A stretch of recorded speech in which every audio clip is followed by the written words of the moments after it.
Hear a conversation between the organiser of a short film competition and a man who is interested in taking part in this event. First, you have some time to look at questions 1 to 5.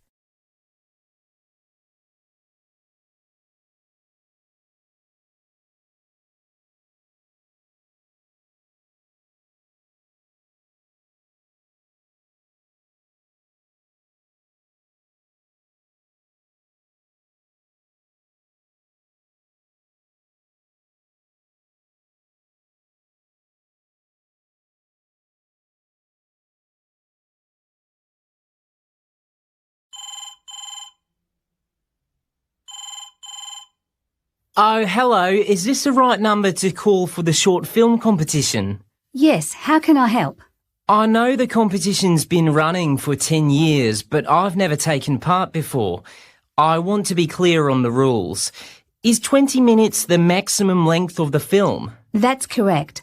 So, shall I run through some of the other rules for entry? That'd be great. I'll make some notes. All right, so the deadline for getting the whole film made and sending it in to us is on Wednesday, May the 15th. Oh, really? I thought the submission date was sometime at the end of June, the 30th. That's when the judges announce the winners. Right. I guess I don't have as much time to make this film as I thought. Now, just so it's clear, one of the rules is about the team of people you have working with you. Will you be doing most of the filming yourself? Probably, yes. OK, but perhaps you'll be needing some technical support with editing and the audio? I imagine so. That's fine, but you can't employ any professional actors, I'm afraid. They all need to be new to acting, having a go for the first time. I see. Not a problem. Now, I know that one of the rules is about the things you need to include in your film. That's right. Last year, all films had to include a scene with a broken pair of glasses. What about this year? Well, it's been decided that one of your main characters has to be a child. Or if you prefer, it could be an animal instead, but we have to see them in a number of scenes, OK? All right. I'll have a think about that. I'm not sure which one would be easier to work with. It can certainly be a challenge, but that's what the competition is all about. Now, it's not just our rules you need to think about. You might also need to get permission, say, for example, if you decided you wanted to add some music to the film. That sounds complicated. I suppose I could use a local band, people I know that would help out.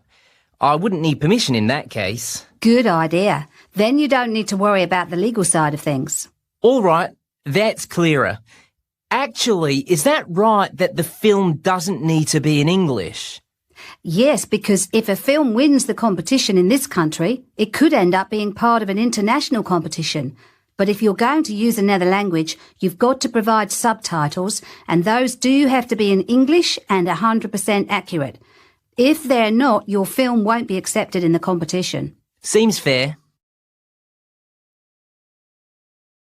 Before you hear the rest of the conversation, you have some time to look at questions 6 to 10.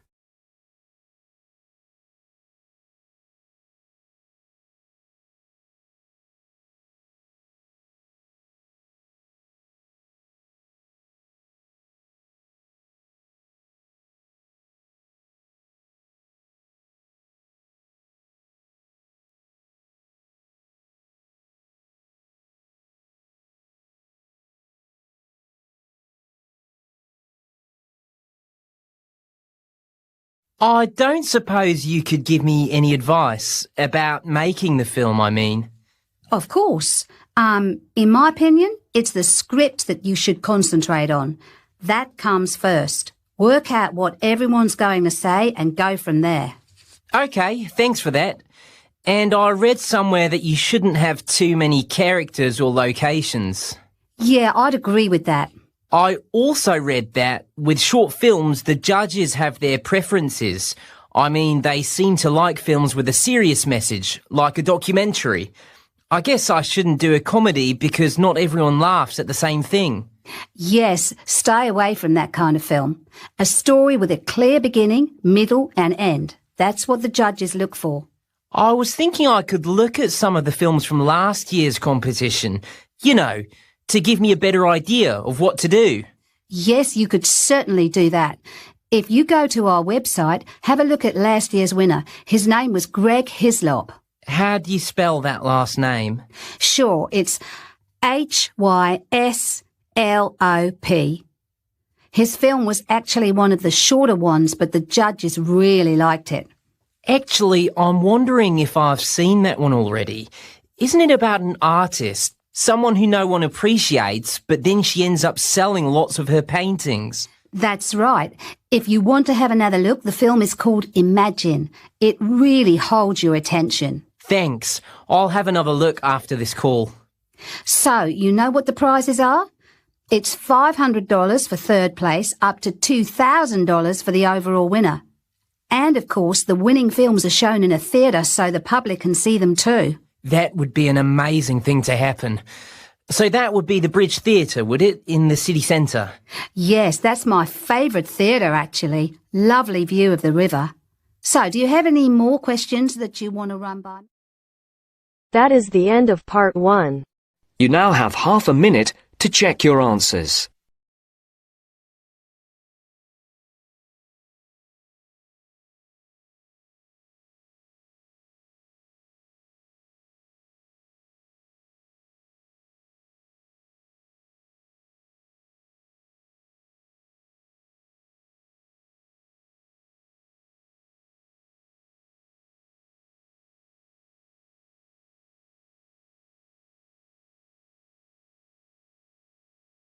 Now turns to part 2.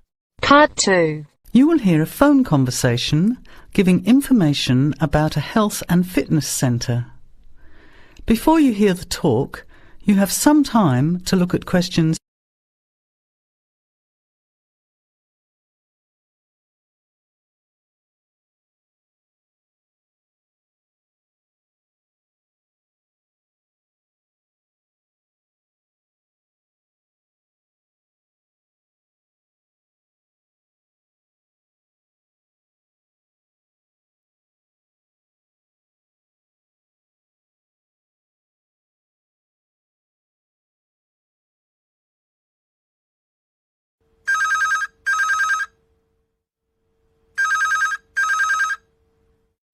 Hello? Hello, is that Miss Heidi Jones? Yes? Good morning, Miss Jones. I'd like to take a few minutes of your time to tell you about the Seven Oaks Health and Fitness Centre, which is in your suburb. Would that be convenient? Okay. Well, the centre's not far from you. It's on the corner of Marion Street and Giles Street and has a large car park. It's open every day of the week, opening on weekdays at 6 a.m. and at 9 a.m. at the weekend. It closes at 9:30 p.m. Monday to Friday and on Saturday at 4 p.m. and Sunday at 2 p.m. We also have childcare Monday to Saturday from 9 in the morning until midday for a small extra charge, so you can leave your children in safe hands while you attend one of our classes, or perhaps have a swim, or if you just want to relax in the spa and sauna or steam room. Talking of classes, we have a very wide range which are designed to suit all different levels of fitness and individual needs. I mentioned the pool just now. Well, in addition to swimming laps or just relaxing, we also offer aqua aerobic classes, which are 45-minute classes that use the therapeutic effects of water. This provides a very safe and effective exercise and is suitable for all fitness levels, as well as being a lot of fun. Many people who haven't been exercising for a while start in the aqua classes, as do people who need to take care after hospital surgery, for example. These classes are very popular and are scheduled every weekday, Monday to Friday, and on Saturday afternoon and Sunday morning. Another very popular activity in the pool area is learning to swim, and these swimming classes are held at 4 p.m. every weekday and in the mornings at the weekend. By the way, they're open to both adults and children of any age. Before the talk continues, You have some time to look at questions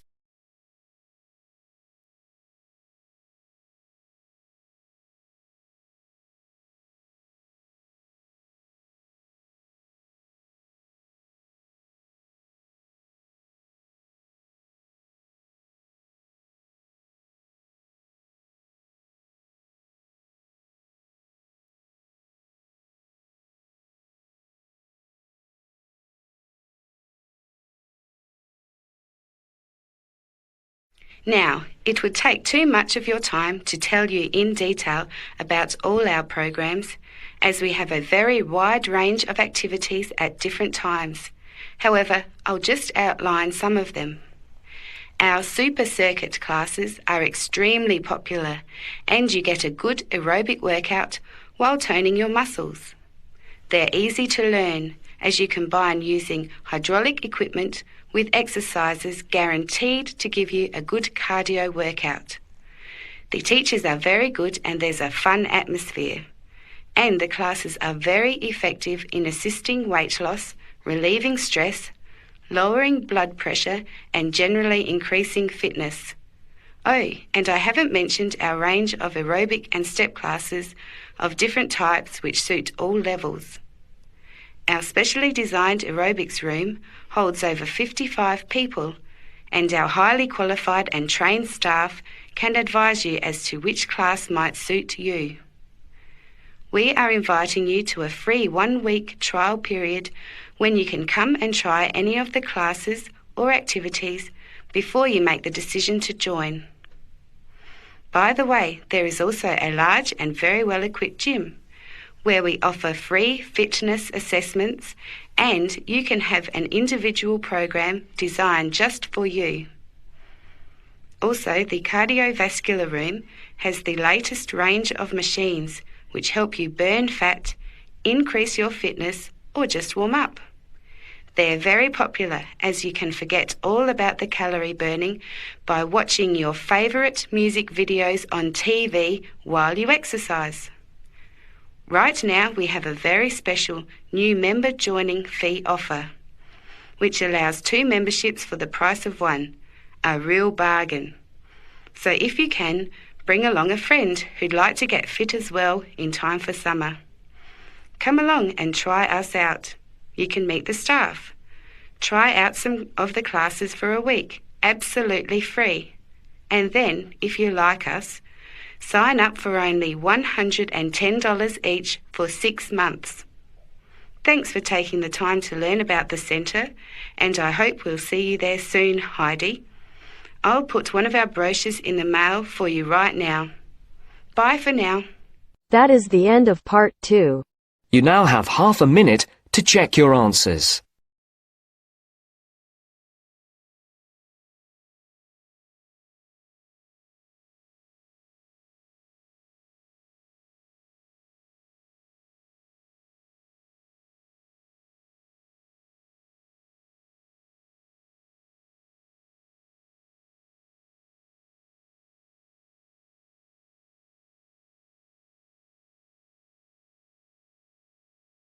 Now turns to part 3.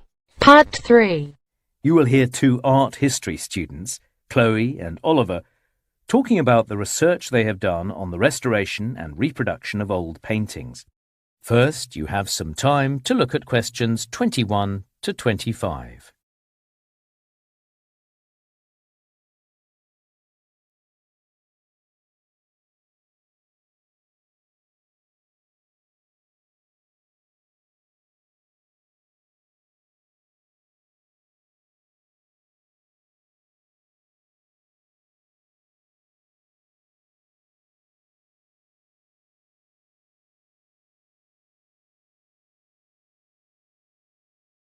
Okay, Chloe, let's put the presentation together. What do you want to include in the introduction? Well, we're looking at the restoration of old paintings and the reproduction, so we should begin with a definition to show how those 2 things are different. Is that necessary? Let's start in a visual way, show some paintings that have been restored, and talk about why it was necessary. So, for instance, a painting that was damaged by water and another one by insects, or by sunlight. Okay, let's go with that. It'll get everyone's attention. After the introduction, we should tell everyone about our museum visit. Yes, it was great to see people restoring paintings in front of us. Did you know that most of the restorers we met didn't have a degree in art history? They'd done things like chemistry and archaeology. I never would have imagined that. Me neither. I had no idea those kind of skills would be useful. Apparently, a painting can take a year to clean. I guess it would. And one guy I spoke to told me they're always experimenting, reading up on different ways to clean the paintings. So, would you be interested in a career in art restoration? You know you don't actually need to be able to draw, so it might suit you. Very funny. Look, I think it would be a great job, but I wouldn't choose to do it. You get to work in interesting places, that's true. I mean, sometimes you'd be working in a public place, like restoring the paintings high up on a church ceiling. With the public watching? I wouldn't mind that. But the thing is, when someone owns the painting you're working on, you've got to get it right. What if they didn't like the colors you'd used? Too much pressure. True. Since we visited the museum, I've been researching other restored paintings. One was a Dutch landscape. It had been hanging in a museum for over 100 years, and everyone just thought it was a nice scene of people on the beach. And then a restorer started cleaning it and discovered someone had painted over a whale. A whale? Yes, the original artist had painted a whale on the beach, and later, I suppose the painting was bought by someone who thought the whale ruined a pretty scene, and they paid another artist to cover it up. You must be right. Not everyone judges a painting in the same way, obviously. Anyway, we'll have plenty to say about restoration. What about digital reproduction? Yeah, digital technology is having quite an impact on the art world. We can now reproduce famous paintings, and you can see something that looks just like the original. I guess the difference between a digital reproduction and a fake painting is no one's pretending it was painted by the original artist. And what I like about digital reproduction is you could potentially make lots of copies so a wider audience can see them. Maybe. I'd rather look at the real painting. Before you hear the rest of the talk, you have some time to look at questions 26 to 30.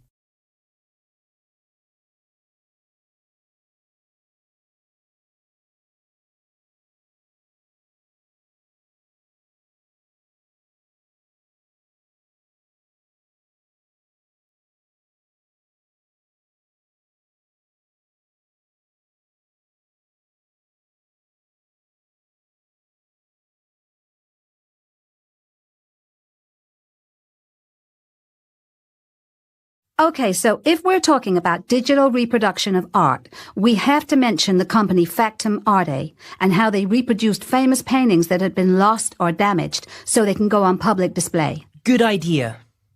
Let's note down the challenges the team faced. What about Vincent van Gogh's 6 Sunflowers? The original painting was destroyed. The team had a photo of it, but it wasn't very clear. Right. They couldn't see how Van Gogh had used his brush. They knew the National Gallery had a nearly identical sunflower painting by Van Gogh, and so they had to ask the gallery whether the team would be allowed to study and scan it, so they could reproduce the brushstrokes in the right way. They got approval in the end. What about the concert? The original was stolen, right? The team had a photo they could use, but the problem was it was a photo of the concert after someone had tried to touch it up with fresh paint. And they'd done a terrible job, hadn't they? Yes, but the team were happy with the reproduction in the end. We should mention the portrait of Sir Winston Churchill. Churchill hated that portrait, so his wife burnt it and nothing was left. So, the Factum Arte team had to search for the pencil sketches the artist had also made of Churchill as part of his preparation. Right. For me, I was most interested in The Water Lilies. By Claude Monet? In that case, the painting wasn't lost, but the top layer of paint had turned completely black because of smoke from a fire. The team had to work out what the colors beneath that layer had been. And then there was Marto, a painting by Tamara de Lempicka. No one knows for sure what happened to the original. At least the team had a black and white photo they could work from. But they needed to know what colours Lempisca would have used. And most of her other paintings are held in private collections. Because of that, they couldn't go and see them. That's a shame, because her work would have been... That is the end of part 3. You now have half a minute to check your answers.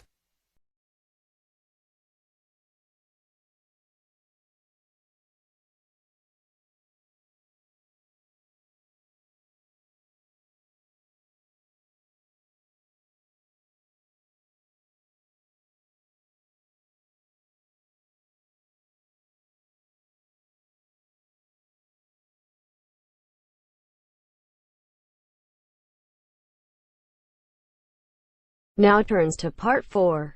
Part 4. You will hear a lecture giving advice on how to present a seminar paper. First read questions 31 to 40.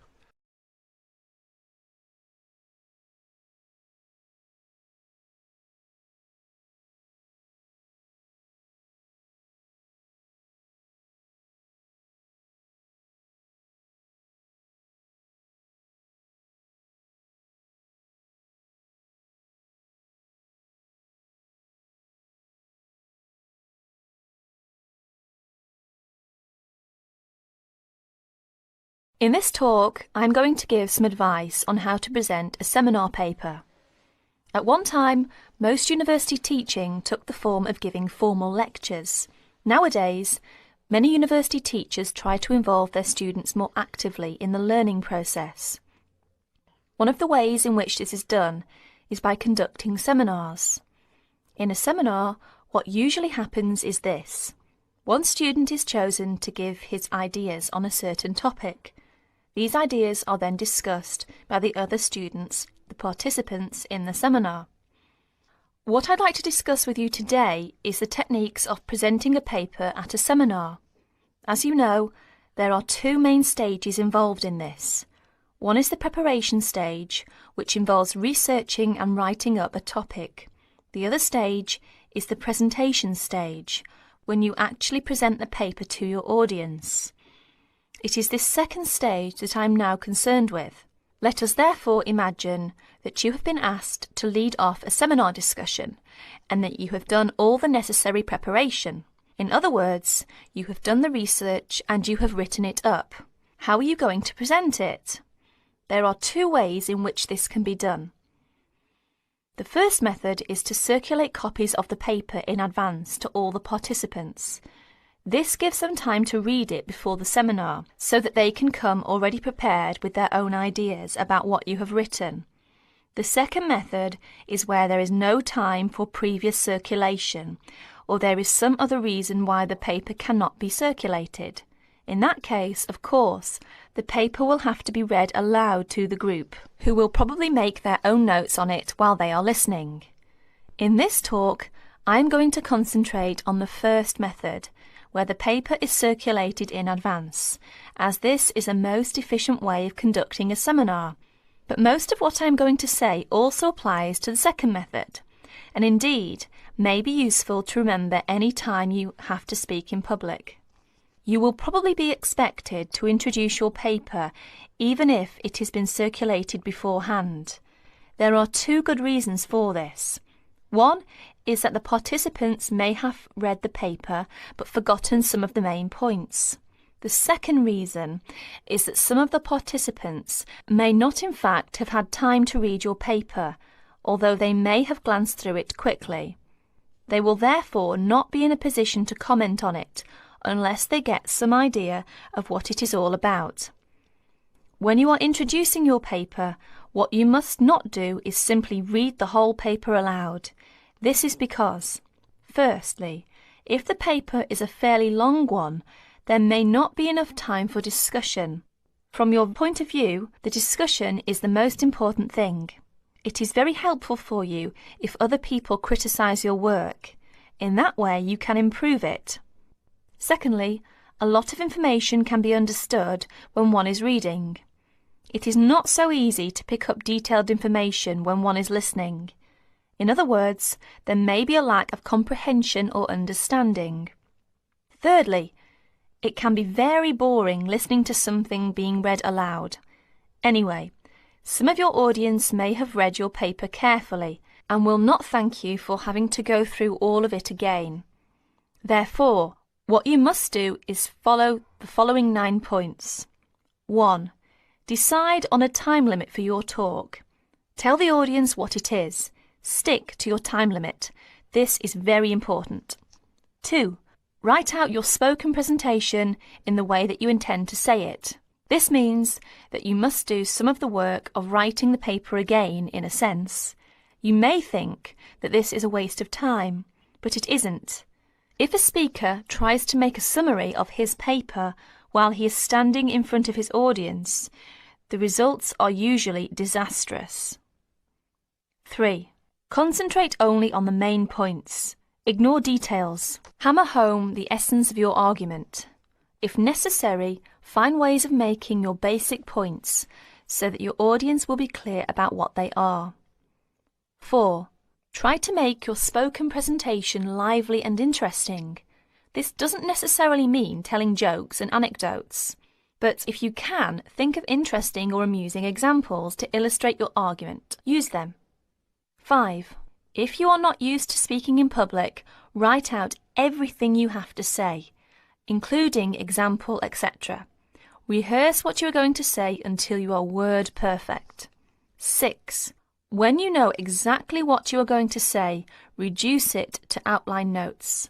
Rehearse your talk again, this time from the outline notes. Make sure you can find your way easily from the outline notes to the full notes, in case you forget something. 7. At the seminar, speak from the outline notes, but bring both sets of notes and your original paper to the meeting. Knowing that you have a full set of notes available will be good for your self-confidence. 8. Look at your audience while you are speaking. The technique to use is this.